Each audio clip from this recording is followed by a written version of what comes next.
जनता, मेरे दोस्त, मेरी फैमिली क्या सोच रही होगी मेरे बारे में। अंदर से मुझे मालूम था एक चीज, अंदर से मुझे एक आवाज आ रही थी, मेरा इंट्यूशन था कि मेरे इंटेंशन गलत नहीं थे और मेरे वर्ड्स भी गलत नहीं थे, बट क्योंकि इतने लोगों ने मेन इसमें मैं बोलना चाहूंगा पायल को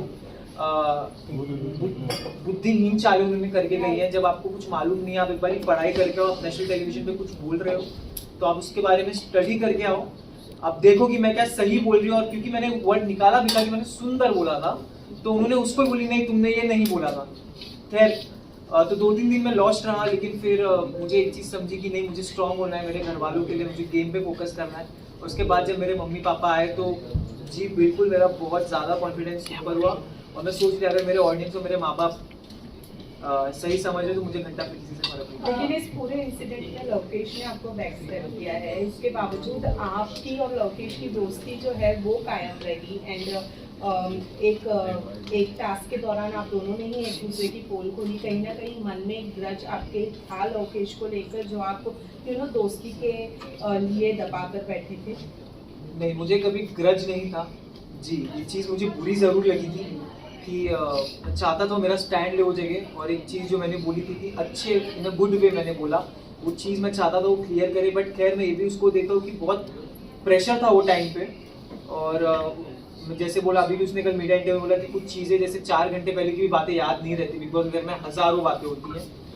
तो मेरा ये बोलना था अगर तेरे को नहीं अच्छे से, तू बोल सकता कि मुझे अच्छे से स्टेटमेंट नहीं याद है जो भी है। बट जहाँ तक रही बात टास्क की, तो टास्क में मैं ये बोलना चाहूँगा कि यार वो एक टास्क था, हमको करना था, उसके बाद भी हम खुश नहीं थे उस चीज़ से जो हमें करना पड़ा था। और हमारे पास एक बहुत अलग किस्म की एक अजीब सा टास्क आ गया था हमारे पास, हमको करना पड़ा क्योंकि बिग बॉस ने क्लियर शब्द में लिखा था कि मजाक नहीं है, आपको ये टास्क करना है। तो फिर भी लेकिन वीकेंड पे हम सुनाया गया कि टास्क में दोस्ती तो करो तो भी दिक्कत, ना करो तो भी दिक्कत, तो वो हो गया था। तो मैं और मकबूल तो रेडी रहते थे हर वीकेंड के बाद पे कि चलो भाई अपने को बैठना है, अपने को सुनना है। तो नहीं, बट जहाँ तक एक बैक स्टेपिंग की, तो मैं एक बहुत कड़क शब्द है बोलने के लिए, मैं ये नहीं यूज़ करना चाहूँगा। जैसे मैंने बोला ये चीज़ कि मेरा दोस्त था और दोस्त है। कल के प्रेस कॉन्फ्रेंस को लेकर आपका क्या कहना है, क्योंकि आपके मुद्दे को सबसे ज्यादा उठाया गया है और अरमान को बैश किया गया है थ्रू मीडिया। तो मैं इस पे एक स्टोरी में आता हूँ, एक चीज़ यहाँ पे रिपीट करना चाहता हूँ, जो जगह आप नहीं हो वो जगह पे भी अगर आपके नाम की गूंज मच रही है तो आपने जिंदगी में कुछ सही करके आए हो शो। विशाल, आपसे जानना चाहूंगी, रणवीर शौर्या ने भी काफी आपसे फाइट करी आप लोगों के बारे में, निकलने के बाद भी काफी ज्यादा उसको ग्रुप खुश नजर आई। तो आप बताना चाहे रणवीर शौर्या की गेम जिस तरीके से वो सामने वाले को चुप करा देते हैं, इवन जो अनदर कंटेस्टेंट्स है वो कहीं ना कहीं उनके एज, उनके पर्सनालिटी को देख के एक रिस्पेक्ट करते हुए चुप हो जाते हैं, आपको क्या कहना है उनके बारे में? रणवीर सर का मेरे को ये लगता है ना कि रणवीर सर बहुत चालाक है।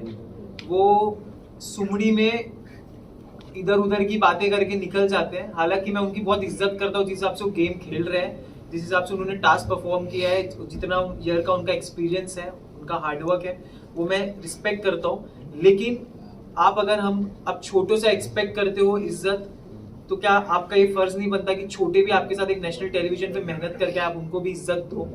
क्योंकि अगर आप इज्जत दोगे तो आपको इज्जत मिलेगी। खैर उन्होंने इज्जत दी नहीं, लेकिन फिर भी हमने उनको इज्जत दी थी। बट सना मकबूल भी प्लेटफॉर्म से, वही प्लेटफॉर्म से आती है, एक्टर वो भी है, एक्ट्रेस वो भी है, बट रणवीर सर से उनको इज्जत तो मिलती नहीं है, बल्कि उनको डोमिनेट ही किया जाता है या कोई भी चीजों को लेकर बोला जाता है। अरे मकबूल स्ट्रांग है, उसको कोई कुछ नहीं कर सकता, कोई सीन नहीं है उसका, वो सही है, वो कर लेगी मैनेज। और जहाँ तक रही बात रणवीर सर की बात, तो वो करते हैं, उन्होंने तो भाई बहुत सारी ऐसी ऐसी चीजें उन्होंने कह दी है, मेरे और मकबूल के रिलेशन पे ऐसे ऐसे उन्होंने बातें कह दी है, बट खैर उन पे नहीं बोला गया है, कोई बात नहीं। विशाल, और साई केतन पे आते हैं। साई केतन ने जहां एक क्लिप वायरल हो रही थी, उन्होंने कहा इस ग्रुप के बंदों को उड़ना बहुत जरूरी है। इतने फ्रस्ट्रेट हो गए थे आप चारों के ग्रुप से कि जब वो आप तीनों निकले तो जैसे मैंने बताया कि वो ग्रुप काफी ज्यादा एक्साइटेड और खुश नजर आ रही थी, बट क्या उनकी तरफ से हमने गेम प्लान नहीं देखा? बात बताता हूँ मैं, क्या था? बात बताता हूँ। कंटिन्यू टू दिस क्वेश्चन, साई ने निकलते निकलते कहा कि सॉफ्ट कॉर्नर, किस बात है सॉफ्ट कॉर्नर है जब वो आप लोगों को हेट ही करते थे? पता तो उसमें भी आऊंगा मैं। मेरे ख्याल से तो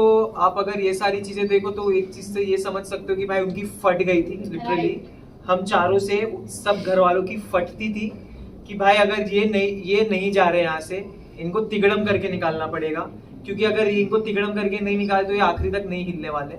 और मैं ये दावे के साथ कहता हूँ, जो हिसाब से मुझे ऑडियंस का, जनता का प्यार दिखा है, हम 4 तो नहीं हिलने वाले थे, बट बहुत सारी चीजें करी गई, ठीक है।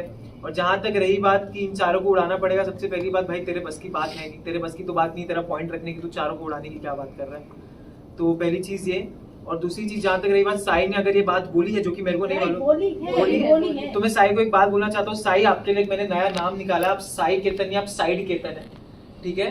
तो साइड केतन इसीलिए आपने जिंदगी पूरे शो में आपने यही चीज बोला है कि ये एक दो दोस्ती, एटलीस्ट हम अपनी दोस्ती पे तो थे, जो भी हमारे बीच में हम एक दूसरे के साथ खड़े थे, जो पूछ बोल रहे हो, हम दोनों एक दूसरे को सुधारते थे, बोलते थे। तुम तो लेजिट पूछ बन के घूम रहे हो। और जहां तक रही बात सॉफ्ट कॉर्नर की, तो मैंने हमेशा उसको ये चीज बोली है कि साई, मेरे को ऐसा लगता है कि तेरे को सॉफ्ट, वो हमेशा बोलता था ये चीज कि मेरे को तेरे लिए सॉफ्ट कॉर्नर है, तो दिल का बहुत अच्छा, मेरे को भी वो दिल का बहुत अच्छा लगता था। बट बाहर आके मैंने कुछ चीजें ऐसी देखी, उसने भी कितनी सारी ऐसी चीजें बोली है, वो दिल से उतर गया।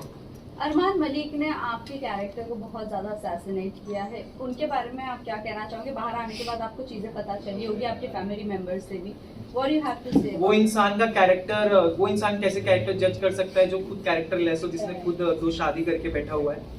तो जो अपनी पहली बीवी का नहीं हो सका, वो दूसरों का क्या ही होगा। और उनके बाकी के बाहर की चीज़ों के बारे में तो मुझे जानना भी नहीं, क्योंकि मुझे को लगता है लोगों को ऑलरेडी सब पता है ऑलरेडी क्या सीन है क्या नहीं है। लेकिन इतना जरूर बोलूंगा कि अगर सबसे ज्यादा बेशरम और गलीज इंसान मैंने मेरी जिंदगी में देखा है, तो हंसी आ रही है, बहुत हंसी आ रही है। तो ये कुछ इतना बेशरम इंसान है अरमान मलिक की, वो एक चीज बोलता है, झगड़ा करता है, फिर स्वीट हो जाता है, फिर बोलता है। क्योंकि मैंने हमेशा ये चीज बोला है कि सारी चीजें उसकी कैलकुलेटिव रही है, और हर एक चीज, भले वो झगड़ा हो, भले उसको क्या बोलना है, हर एक चीज कैलकुलेटिव है। अगर मुझे मालूम होता उसके, तो मैं भाई उससे तो कभी मैं बात, उससे तो खैर मेरे को बात करना भी उससे मेरे को गवारा नहीं है। विशाल, मैं आपको बताना विशाल कल के प्रेस कॉन्फ्रेंस के बाद अरमान मलिक ने कहा कि मैं नहीं चाहता कि लोगों तक के एक गलत मैसेज पहुंचे, मैं ट्रॉफी जीतूं, तो उनको ऐसा फील नहीं होना चाहिए कि मैं एक गलत इंसान के हाथ में, गलत मैसेज नहीं जाना चाहिए। भाई टेंशन मतलब तू वैसे भी नहीं जीत रहा। डू यू थिंक ये पब्लिसिटी थी या फिर सिंपैथी गेन करने के लिए स्टेटमेंट? हाँ, तो ऑफ कोर्स ट्रॉफी मैं चाहता हूँ कटारिया मकबूल में से कोई उठाए, बिल्कुल मैं ये चाहता हूँ। और जहाँ तक रही बात जो आपने पूछी कि उन्होंने बिल्कुल सिंपैथी के लिए कर रहे हैं, हाँ, एक लास्ट क्वेश्चन सर, एक मिनट मैं बोलने दो। हाँ कंटिन्यू। तो मैं ये बोल रहा था कि जहाँ तक रही बात सिंपैथी की, उन्होंने मेरे निकलने पे, जब मैं इविक्ट हुआ तो उनके प्रोफाइल पे एक वीडियो आया जो उन्होंने मेरे साथ डाला हुआ है, मेरा भाई है वेल ब्रेड विशाल। आप इसी से समझ जाओ कि क्या ये है, क्या ये इनकी जो बीवी है बाहर पायल जी, वो उनकी टीम क्या कर रहे हैं, मेरे को समझ में नहीं आ रहा है। अंदर भी वो इंसान क्या बोल रहा है। और मैं जैसे मैंने बोला कि भाई आप टेंशन मत लो, तुम वैसे भी नहीं जीतने वाले हो।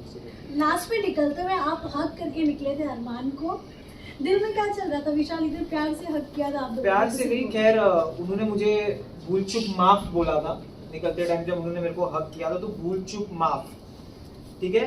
तो खैर माफ तो नहीं किया हूँ मैंने उनको, बट क्योंकि मेरे अंदर इंसानियत है और मैं, मेरे अपब्रिंगिंग्स अच्छे हैं, जो उनके हिसाब से जो उन्होंने मेरे बाप पे कमेंट किया था, तो मेरे अपब्रिंगिंग्स अच्छे हैं, तो अगर वो मेरे साथ सामने से आ रहे तो मैं चाहता हूँ उनको मैं धक्का दे सकता था, लेकिन उसको मैंने बोला ठीक है मैं जा रहा हूँ, मिल ले कोई बात नहीं। बट हेट और जो डिसलाइकिंग है वो तो मेरे दिल से विशाल, मैं आपसे पूछना चाहूंगी, आप बाहर आके पायल के वीडियोस तो देखे होंगे, जैसे आपने कहा कि जब वो शो पे आई थी वीकेंड के बाद पे, तो उन्होंने आपको बोला कि एक माँ है, ऐसे कैसे बोल सकते हो, बट ये सब होने के बाद वो बाहर मीडिया को इंटरव्यू देते हुए नजर आती है कि हमें जो क्लिप दिखाई गई वो गलत दिखाई गई।